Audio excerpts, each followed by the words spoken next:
getting cold out. I'm not that happy about it. We haven't had snow yet though, which is very weird. Usually snows by now.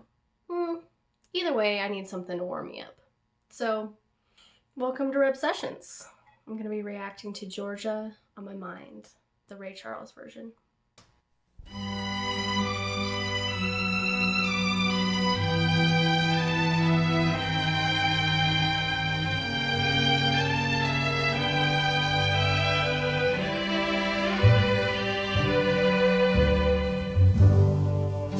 Georgia, Georgia, the whole day through, just an old sweet song keeps Georgia on my mind. Georgia on my mind. I said, Georgia, Georgia, a song of you comes as sweet and clear as moonlight through the pines.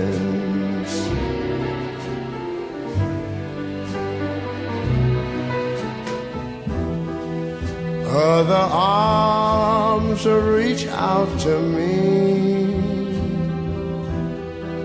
other eyes smile tenderly. Still in the peaceful dreams I see, the road leads back to you.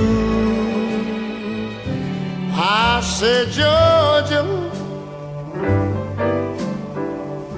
oh, Georgia, no peace I find, just an old sweet song keeps Georgia on my mind. Georgia on my mind. Other arms reach out to me, other eyes smile tenderly. Still in peaceful dreams I see, the road leads back to you. Whoa, Georgia, Georgia, no peace I find, just an old sweet song keeps Georgia on my mind. Georgia on my mind. I said just an old sweet song keeps Georgia on my mind.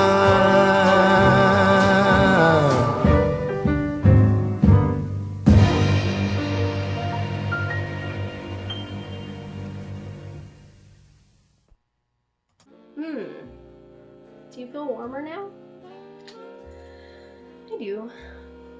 So, Georgia on My Mind was written in the 1930s by Hoagy Carmichael and his college friend Stuart Garrell. Carmichael was a really big Tin Pan Alley songwriter and also happens to be Peter Frampton's mommy's favorite composer.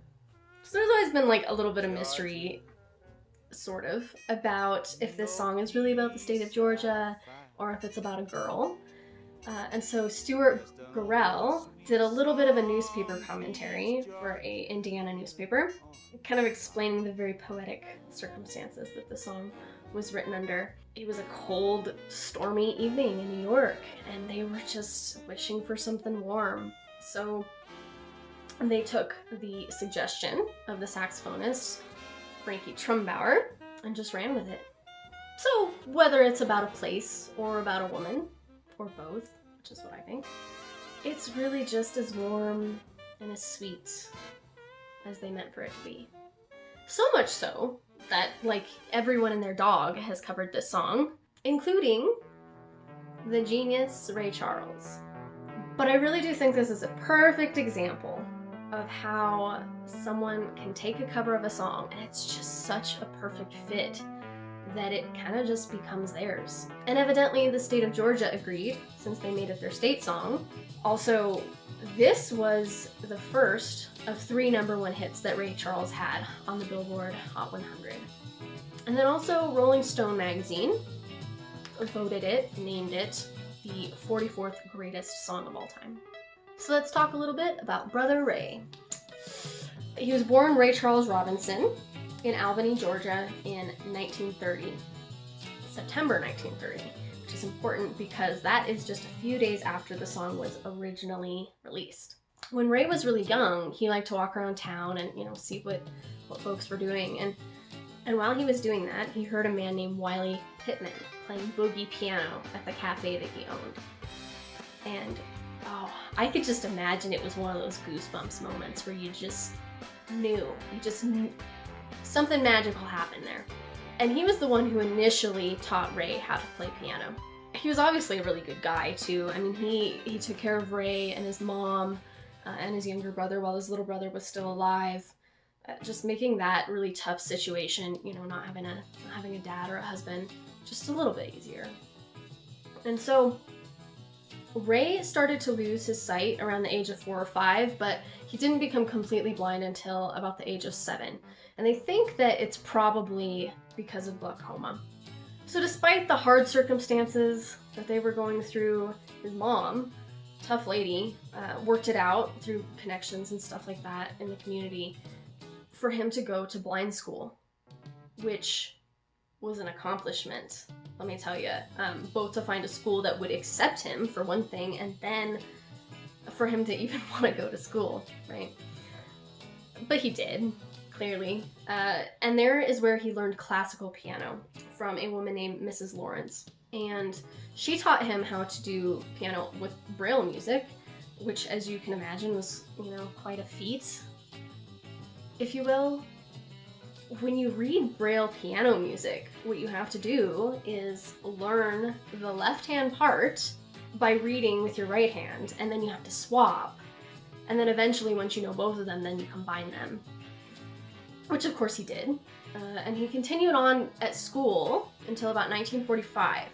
And that's when his mom died. He was about 14. So instead of going back to school, he decided to just go be a musician. He was about 15. So he doffed the Robinson from his name so he wouldn't get confused with Sugar Ray Robinson, who was a boxer around that time. Moved to Florida and started playing just about anywhere he could, really. It was really hard to find music jobs, particularly after the war. And he really did live like the poor, starving artist life. So that was just the beginning. I might have to tell you a little bit more in a later video about his career, including like how he met Quincy Jones, who was very influenced by, along with like Nat King Cole, Louis Jordan, and Charles Brown.